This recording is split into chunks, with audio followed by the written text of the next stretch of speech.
So, Starfield is just around the corner, and we know it's going to be Bethesda's biggest ever game, but what fans are wondering is, just how big actually is it? We already know there's going to be over 1,000 planets and 100 systems to explore, some of which are going to be teeming with life and others are going to be desolate, but we've also heard that New Atlantis is going to be the biggest city Bethesda has ever built. And I think that in itself is huge news, but what about the explorable area on each planet, the amount of side quests we get, and other good stuff like that? Well, the good news is that amongst other things, one Reddit user has used some impressive math skills to work out the rough size of areas we can explore on the planets, so we can figure out just how big Starfield actually is going to be. So let's go ahead and get stuck in.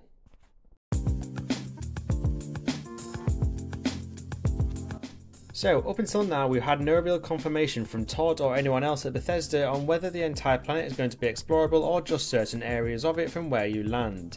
And you think that if the entire surface of the planet was explorable, Bethesda would have been shouting it from the rooftops by now. And on top of that, it's been confirmed by Todd Howard himself that there's going to be no land-based vehicles in the game, at launch anyway, and those would be essential if we were actually able to explore the entire planet's surface. So, we don't also have the ability to fly down onto the planet and do some low-level flying across the surface like you can in other space games like No Man's Sky, but instead we choose to land in one of a few designated landing spots on the planet. And with that, in terms of scale, if you take Elite Dangerous for example, that is probably the only game out there that is on a 1-to-1 scale of real life. And that means you have to travel insane distances to get anywhere, which could take fecking ages, and that I think would ruin some of the fun in a game like Starfield. I mean, for sure, Elite Dangerous it works because it is a lot about exploration, but Starfield is an action-adventure RPG, so we don't want to be spending so much time travelling around to get to any point of interest, because it's going to get rather boring pretty quickly. So, let's move on to the planet sizes in Starfield and the maths behind it.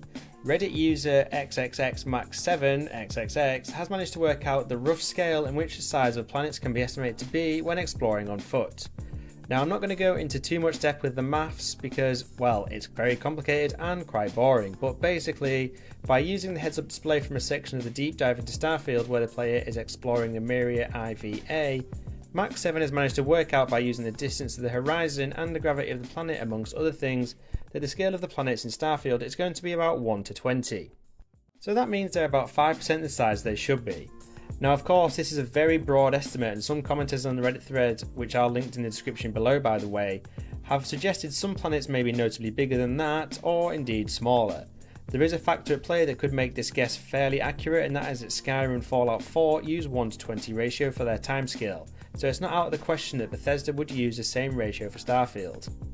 Now if that scale sounds small to you, remember that 1, this is an estimate, so the planets could actually be larger or of course smaller.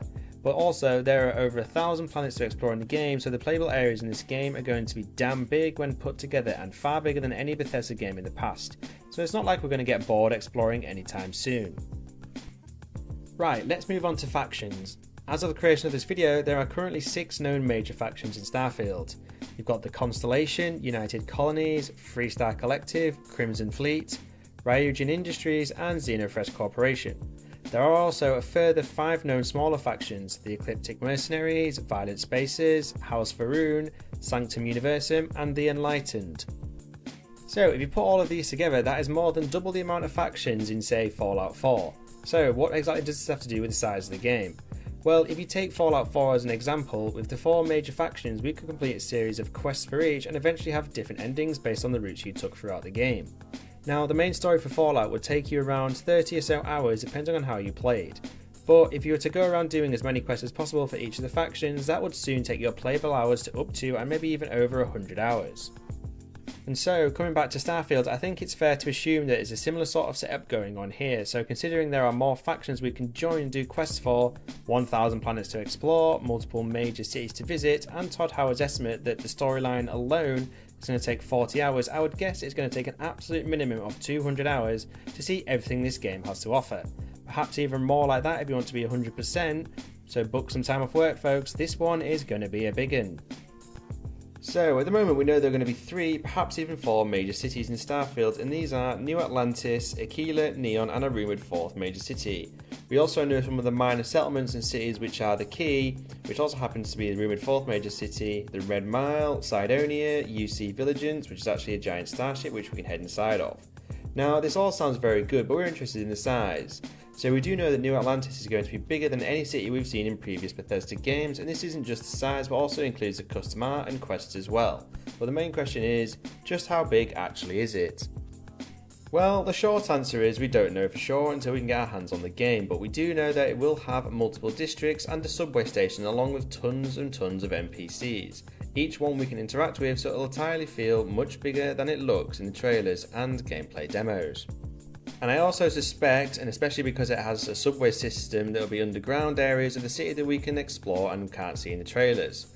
Either way, we're going to visit major multiple handcrafted cities along some minor cities with absolutely tons to do in all of them. I personally cannot wait. So the next big question around the size of the game is when we're out in space. Now we know we can use a warp system to travel between systems, which makes sense because it would take feckin' ages otherwise. We also know that when we're orbiting a planet, we can select a landing spot from there and we'll get a cutscene before landing on that planet. But what about when you're within a system and you want to travel from one planet to another? Now Bethesda haven't confirmed nor denied how this is going to work, but there are a couple of theories going around. And there are some awesome graphics, by the way, which were created by Reddit user Crimson Wrath, so all credit goes to them. So the first theory is we're only able to explore a finite amount of space around a planet, and to travel to another planet we'd have to use a system map. This could be likely if Starfield is planning on real world distances between planets, but it does put a bit of a limit on the player's experience in outer space, and we know we're going to have space dogfights, so that theory might not be too accurate. The second theory is there's going to be a path of some sort between the planets with the same finite amount of space around them, and then we can travel between the two using either our map or our ships. But this does make orbital mechanics a bit tricky, and again, this still limits the player's experience in outer space when hanging around planets.